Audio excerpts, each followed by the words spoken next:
হ্যাঁ, আমাদের এলাকা বন্যা পূর্ব এলাকা। যখন বন্যা শুরু হয় তখন আমাদের এলাকার লোকের খুব কষ্ট শুরু হয়। আমি একজন সমাজসেবক হিসেবে চরের লোকজনের উপকার করার চেষ্টা করি। আমাদের এলাকায় অনেক বন্যা হইতো, আমাদের গরু বাছুর ছাগল এগুলা নিয়ে অনেক কষ্ট হইতো, দূরে কোনো আশ্রয় কেন্দ্রে যাইতে হইতো, বন্যায় বাড়ি ঘর ডুবে যাইতো। প্রকল্প থেকে আমার ভিটাটা উঁচু করে দিছে, এখন বন্যা হইলেও আর আমার কোথাও যাইতে হয় না, আমার ভিটায় আমি বসত বাড়ি করতে পারি।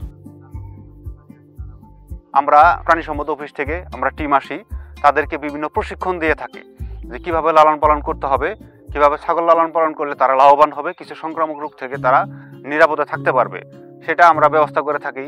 আবার এই প্রকল্পের মাধ্যমে বিভিন্ন সময় ভ্যাকসিনের ব্যবস্থা করা হয়। আমরা প্রাণী সম্পদ অফিস থেকে টিম এসে ছাগলগুলোকে ভ্যাকসিন প্রদান করে থাকি। বন্যার সময় আমাদের সবচেয়ে কষ্ট হতো আমাদের মহিলাদের। ভিটে উঁচু করে দেওয়ার পরে আমাদেরকে টয়লেট দেওয়া হয়েছে, আমরা এখন স্বাস্থ্যসম্মত পায়খানা ব্যবহার করতে পারি। বন্যা হইলেও এখন আমাদের আর কোনো সমস্যা হয় না। আগে বন্যা এলে বাড়ি ঘর তলা যেত, ইঞ্জিওর টনে কল পাকা করে দিছে।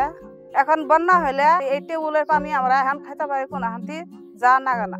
এই প্রকল্পের আওতায় তারা বিভিন্ন ধরনের ধানের বীজ, সার এবং সবজির বীজ এগুলো দিয়ে থাকে। আমাদের অফিসে যোগাযোগ করা হলে আমরা এই গ্রামে চলে আসি এবং তাদের কৃষক গ্রুপ আছে, কৃষক গ্রুপকে প্রশিক্ষণ দিয়ে থাকি, বিভিন্ন ধরনের পরামর্শ দিয়ে থাকি। তো এই প্রশিক্ষণ এবং পরামর্শ নিয়ে কৃষকরা আগের তুলনায় তারা বেশি ফলন পাচ্ছে।